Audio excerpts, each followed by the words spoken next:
So today, we continue on our series, transitioning there, called Undivided. We're going to be talking about combining your soul with your role. But first, I wanted to reflect back on last week. So last week, we talked about really the first step into moving towards an undivided or whole life is to accept every part of yourself because you are worthy. And we talked a lot about shame and the power of shame and how that often leads to us feeling unworthy. And so we talked briefly about that, but I noticed and I thought afterwards, well, that's all well and good to accept every part of ourselves, but sometimes that can be like an abstract concept, or even thinking, well, God loves me and God accepts me, but yet we can still struggle with accepting ourselves and actually accepting that God loves me, or accepting all parts of ourselves. So I wanted to talk really briefly for a couple of moments here on some ways that we can move into that direction, some helpful tools. First of all, just to be completely honest and blunt, it may mean therapy or counseling. And there's no shame in that. It may mean going and finding someone. If you struggle with shame and feelings of unworthiness, it may mean finding somebody who can walk with you through that. I also wanted to mention a couple of resources. These are just books that can help you if you struggle at all with shame or feelings of unworthiness. The first one on the left there is written by a lady named Brene Brown, and she is a researcher, and she's a professor. Phenomenal book. This is the book I quoted like almost every other line last week in my sermon. She just does some great research, and it's a book that's really accessible. It's not very academic. And then the second one there is Love Warrior. Somebody mentioned this in our one group this last week, and I had started the book, and then I continued it more this week. But this is more of an autobiographical book. Glennon Doyle Melton, many people follow her blog, Momastery, but she's one of the most real, honest people, and she just traces her whole life, which is one giant struggle of shame and unworthiness and trying to be someone who she is not. And really, ultimately, it's like a journey from a divided life to an undivided life and how that takes shape. So these are just two resources to help you with that. And also realize that it's a process. It doesn't just happen overnight. It's not just, oh, I want to accept every part of myself. It's an ongoing process. It takes time. Becoming aware is half the battle. Whatever it is we struggle with, the shame or feelings of unworthiness, once we're aware of that, that's half the battle. And then we move forward from there. And remembering it is a process. So today, we're going to continue on. We're going to talk about our soul and our role. This last week, I got to work with my youngest kids' preschool group. So it's 4 and 5-year-olds. So I got to go and help out because they were doing this fall event. So I was placed at this station, I think because it involved knives and I was like a dad, that they were like, okay, maybe you can like carve something. So I like cut out a pumpkin. All we did was cut out the top of the pumpkin and we took it out and we invited the students around to see and smell and then put their hand in the pumpkin, which is interesting with a bunch of 4 and 5-year-olds because you would think they like to get dirty and messy. But they come up to the pumpkin, and many of them haven't like touched a pumpkin before, and so it's like they're really, really hesitant. And they look, it's like, what color? Oh, it's yellow. What does it smell like? Oh, I don't know, like pumpkin. And it has seeds in there. And then we're like, oh, you want to stick your hand in? And they're like excited, but like really, really shy, and so they're like, yeah. So they gather around, and then they begin to stick their hands in there, and they're like, what does that feel like? You know, and they describe anything from like slimy and sticky to yucky and gooey. And so it was a lot of fun to see that. And then right afterwards, I stepped back and I stayed for a few extra moments and I watched my son play. And they had different stations, which is what they often do in younger kids. And just watching them play with each other and play with the toys around there and thinking, realizing that at that age, in their life, they have one role, and that's to have fun and to learn and to be there. They live a very undivided life. They're in touch with their soul and their role. There's no division there whatsoever. The division comes to us much later on in life. Oftentimes around adolescence, junior high, high school, college age, where now the external face we present, or whatever role it is, begins to divide from our soul. I began elementary school as kind of a nerd. I loved learning, and I was competitive in it. And thankfully, I was good at it early on. And so I would almost always get the best or one of the best grades in the class. And I loved it. We played all these games in class. Anybody remember like Around the World? Like that game where you stood next to somebody and somebody quizzed you, and then if you got it right first, you moved around. The flashcards for math, all of those things. Any test, any quiz, it was always a competition to get the best grade. And so I was pretty smart in elementary school. And something happened around junior high and high school where that shifted, and it's because I began to realize that being the teacher's pet was no longer a cool thing. And I began to see that there's cool kids and they don't dress like me. And so it wasn't cool to be smart anymore or to be the teacher's pet anymore. And that is when I realized that my life began to become more divided. So here's a picture of me I have. It's very blurry, I apologize, but this is me in high school. I think I was 16 years old there. You cannot tell this, but by the picture, but half the time in high school my hair was shaved, the other half the time it was bleach blonde and spiky. Both my ears were pierced, long, big t-shirts. And anybody familiar with Jinko jeans, right? So those were the thing back then, which is the big poofy jeans. You can't really tell in that picture so much. You can see a little bit of my big chain. So I had the big chain wallet that came way down and wrapped around, the skater shoes, and all of that.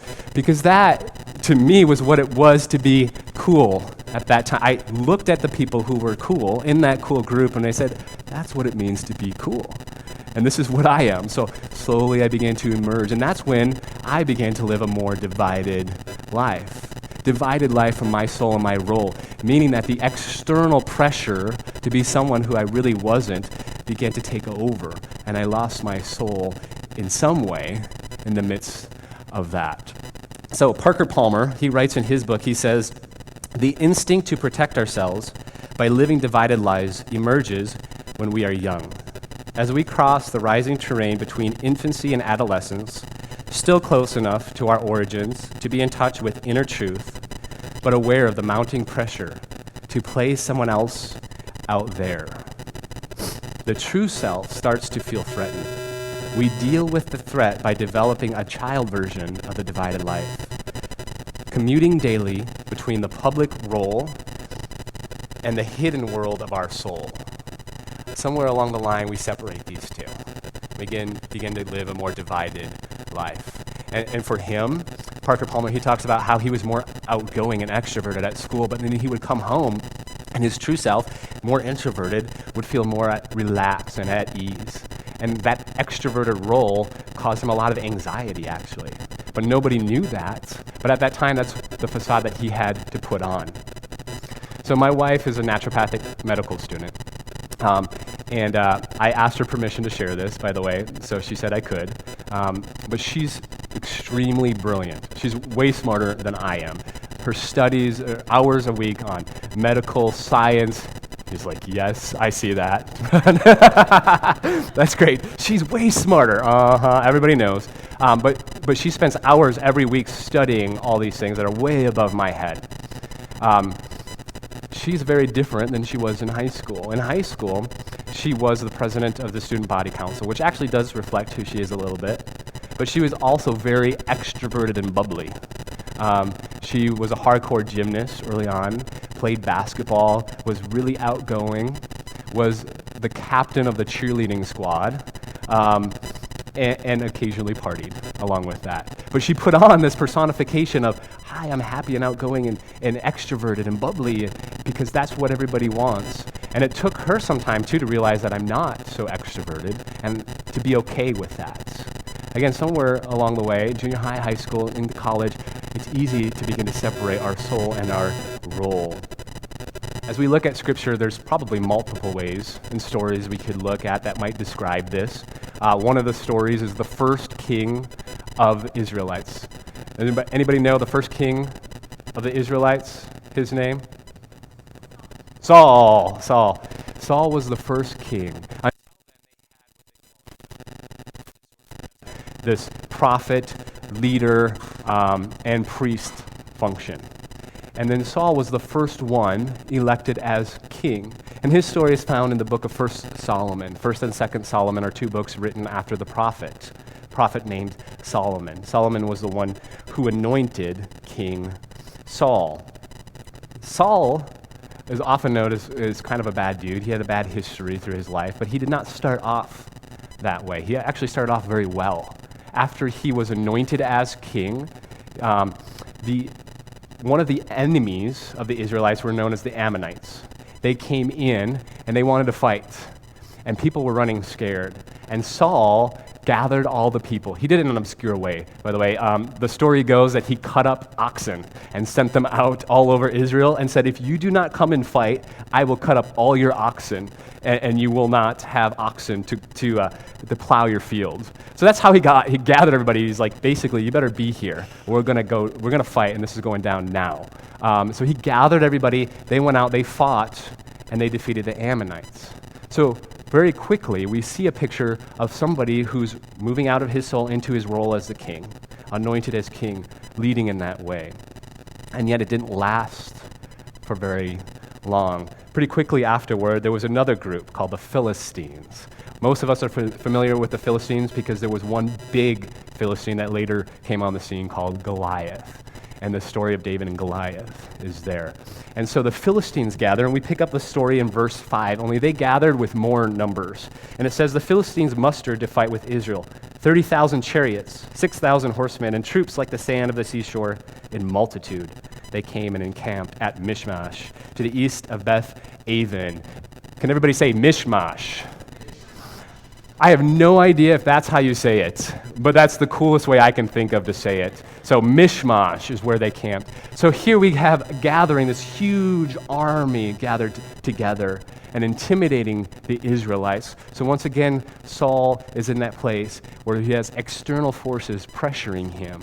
Will he align with his soul and his role? Will he stand firm in that? And again, in verse 6, we pick up, it continues, when the Israelites saw that they were in distress, the people hid themselves in caves and holes, rocks and tombs and cisterns, so everyone was running away. Can you imagine if you're the king and you have this huge army and you're trying to lead and everybody else is running away, and what do? So as the story goes, Samuel the prophet told Saul, gather a group of people and meet me at this place called Gilgal. And within 7 days, I'll come. I'll make a sacrifice to God to basically ask for God's hand in the fight to protect us and guide us. There's a lot that comes with violence and genocide in the Bible, and that's a whole separate topic. But let me just say this.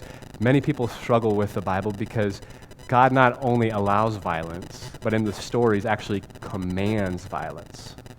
And so there's different ways of reading this, but I wanted to touch base and say the way I read it, doesn't have to be the way that you read it, is that I read Scripture and the story of the Bible as unfolding consciousness, in the sense that it's always written by humans and their understanding of God at that time, which means that when it was written in Joshua and Judges and God commanded them to kill man, woman, and child, that God sounds an awful like a tribal warrior deity, which is the consciousness of other people at that time. All the gods were thought of as this big warrior deity God. And so it would make sense that the Israelites looked to Yahweh, looked to their God in a similar way.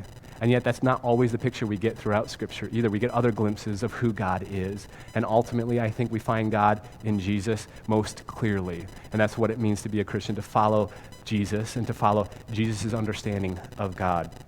So, anyways, Saul gathers people at Gilgal, and then we pick up the story that the people that he gathered begin to slip away. So he's faced again with this soul and role tension. The external tension of the Philistines gathering around and the people leaving and hiding. Many of us know a pressure similar to this in our life, and it might have been in junior high or high school, where there was an external pressure to be someone you are not, to perform in a way that you were not, to be more extroverted maybe than you were. Some of us maybe felt this way in college when we were pressured to get a certain degree. that maybe we did not want to, or to get a certain job or career, or pressure to go in a certain direction that was not true to who we were. But hey, that makes more money, or I want you to be secure. And yet, maybe it wasn't the path that we were meant to take. And oftentimes that can even be with really good-hearted people that want the best for us, right? And encourage us in those, but maybe it might not be the best for you and cause actually division in your life, because now I feel like I have to take this path even though it might not be true to who I am. Does that make sense? Everybody's following? For some of us, the struggle might have been our sexuality, which is a huge one today and in the past. And I can't think of one that would have caused more division in most people's lives than to struggle with our sexuality in a culture which most of us were raised at, where it was not okay to be attracted to people of the same sex. There was a certain external pressure to be a certain way. And to grow up and to wrestle with that tension, to maybe for a while live a divided life in that way, to not be allowed to be true to who you are, caused more tension in your own life, caused you to live and wrestle with the division. And so perhaps if that's you, you know probably more than anyone else what it's like to live and walk into an undivided and whole life, to act out of your soul who you are and live that way, even in the midst of the external pressure to be someone you're not. Perhaps it's because you are a parent and there's a pressure to be a certain kind of parent. I've dealt with this. Sometimes there's a pressure that you feel like your kid has to be well-behaved all the time, and that you have to discipline like everybody else disciplines their kid, and that it's really hard sometimes when your kid has a lot of energy. We have 2 little boys. Oh my gosh, they're so fun, and they're so exhausting at the same time, full of energy.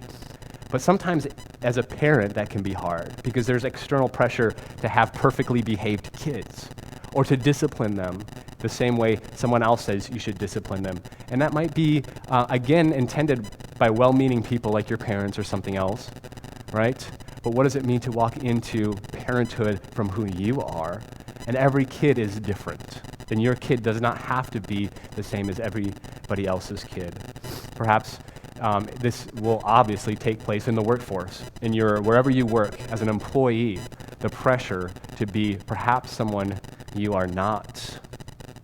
Parker Palmer says, as we become more obsessed with succeeding, or at least surviving in that world, we lose touch with our souls and disappear into our roles. So eventually, Saul can't wait any longer.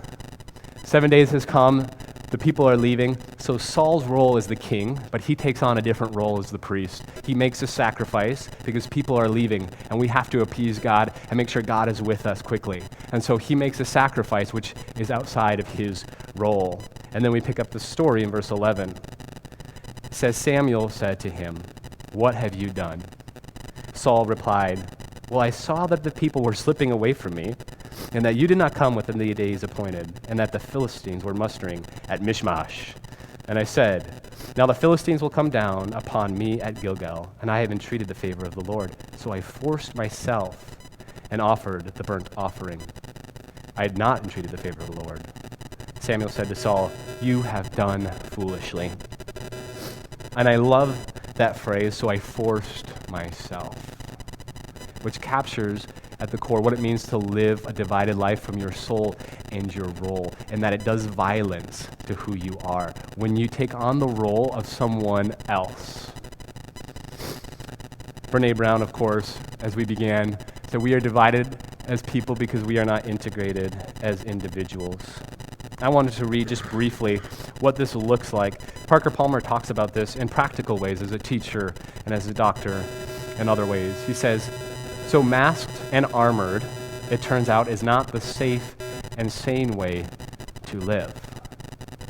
If our roles were more deeply informed by the truth that is in our souls, the general level of sanity and safety would rise dramatically. A teacher who shares his or her identity with students is more effective than one who lobs factoids at them from behind a wall. A supervisor who leads from personal authenticity gets better work out of the people than one who leads from a script. A doctor who invests selfhood in his or her practice is a better healer than one who treats patients at arm's length. A politician who brings personal integrity into leadership helps us reclaim the popular trust that distinguishes true democracy from its cheap imitations. It's not safe to encounter people who live a divided life. It's not safe for us when we live a divided life. It's not safe for other people when we live a divided life. And so it can sound almost selfish to say, let's focus on ourselves. How do we become more whole people? But out of that creates safety for ourselves and for other people. This makes sense a little bit? I'm hoping to connect this in all different aspects of the world that we live in. So step one, if we accept every part of ourselves because we are worthy, then step two might be to reflect upon our life to gain a better perspective. And it's important that we do step one first, because what happens if we begin to reflect upon our life without accepting it all is we begin to judge our life and look at, man, I messed up. I can't believe I wore Jinko jeans and dyed my hair and pierced my ears. What a fool. But if we accept ourselves first, then we can reflect upon our life and look back without judgment, with compassion. And we begin to see the times that we lived a divided life, the times that we did something that was not from our soul, that was not from our true self, that was the external pressure that we felt from other people to be a certain way. What is the best way to reflect? What are practical ways to reflect? One of the best ways that I have found, and one of the only ways, is through silence and solitude, and just spending time, carving out time to reflect on your life. That might be prayer, that might be journaling, that might be a number of different ways. But our lives are filled with noise. TV, computers, smartphones. Even when you go to the gas station now, you fill up and the things just start speaking to you, right? It's like you can't escape it wherever you go. And yet if you want to find a wild animal, what Parker Palmer says is you quietly walk into the forest, you find the base of a tree and you sit, you breathe, and eventually what you seek might show up. And so discovering our soul is hard because it is a little bit abstract and there's no formula, right? When you go out into the woods, it's not like, oh, if you go here and you sit for 30 minutes, eventually you're going to see that thing you're seeking. You just go out and sit. And if you don't see it, then you go back in. And then you go back out another day and you sit and wait. And as you clear the noise and the clutter, eventually your soul will begin to speak. Does that make sense, hopefully? I'm trying to create or make abstract concepts in a way that makes sense, and that's practical for us to take away, carving out time. So it might be journaling and reflecting on your life. But either way, finding time for silence. And you don't have to wait till this retreat. If you at all feel like my soul and my role in the world is just so divided right now, take the time, make time, 10, 15 minutes at least. Say, I'm going to sit here. I'm going to grab a pen. I'm going to journal if something comes up, but I'm going to just sit and stay. And what you'll find is, at first it might be awkward because we all have what's called monkey mind. Our minds are racing, and that's just part of it. And again, have self-compassion. That's okay. But as you sit, you begin to listen, and your soul will eventually speak to you.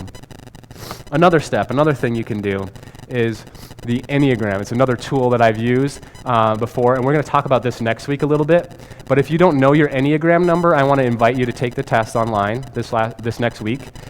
Google free Enneagram test.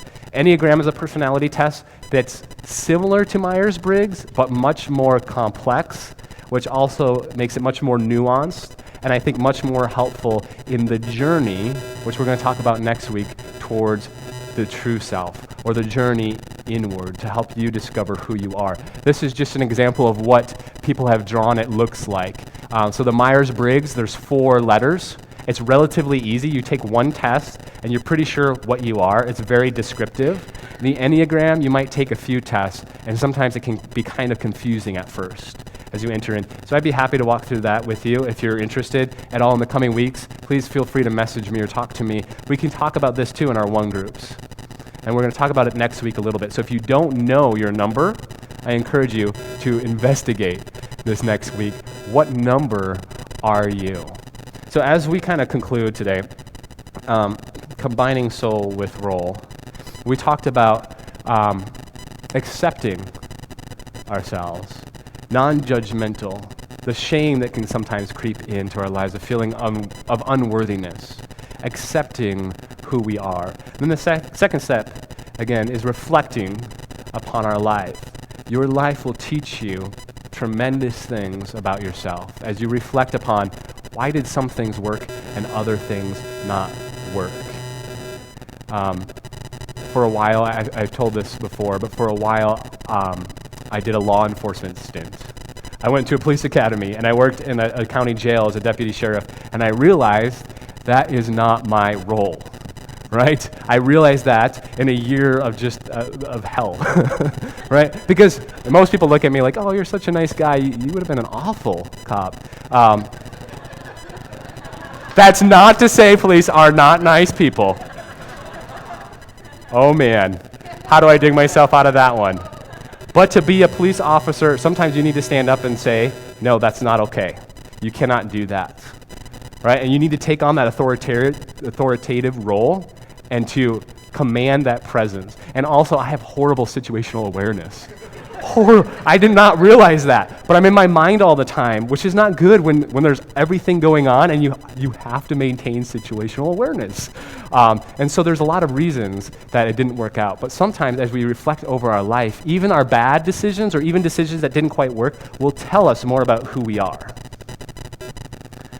And then next week we're going to talk about the journey inward or discovering true self. So maybe part of us, we might be in a role, might be doing something that is doing damage to our soul. And as we unpack that, it might mean taking the courage to realize that, to step out into a different role. And that might take a while, and that's okay, no rush. But we realize maybe my job, what I'm doing, is not what I need to be doing. It's causing division within myself, and maybe there's something else, and exploring that. And hopefully this is a community where we can encourage you to take that step. Because it takes courage.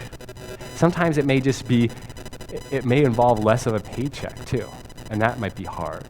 Or may involve more school, or something that is more challenging. But to find a community to encourage you in that, to take that step, you might discover that. Or it might just be that the context that you're doing it in is not suited to who you are.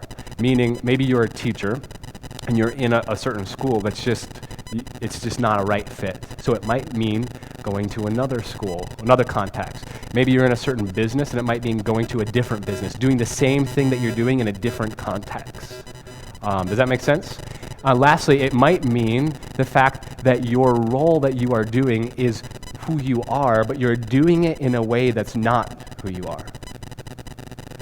So it might be the external pressure to be and do it in a different way. So that's my struggle, if I'm going to be honest here. Being a pastor, I've idolized people in my life. And that's not always wrong, but I've looked up to people, and sometimes it's gone so far as I try to be like them. In seminary, we had these different classes. One of them was a preaching class. And so my hero, as many of you know, is Rob Bell. He's just an amazing communicator, amazing, just super funny and just on top of it. And so I idolized him. I wanted to be like Rob Bell. And so I gave this sermon. It was really, really short. And somebody afterwards said, hey, that was like very Rob Bell-esque, which I was like, whoa, my head just got so big. I was like, that was the best compliment ever. And I have realized how unhealthy it is, though, to try to be someone I'm not. Because I'm not anything like Rob Bell. I have a very different temperament, personality, Enneagram number, all of that. It's not going to work, and it's not healthy for me to try to be someone I'm not. So a big part of this is learning who you are, to act out of that as a parent, as a partner, as an employee, in whatever it is that you do.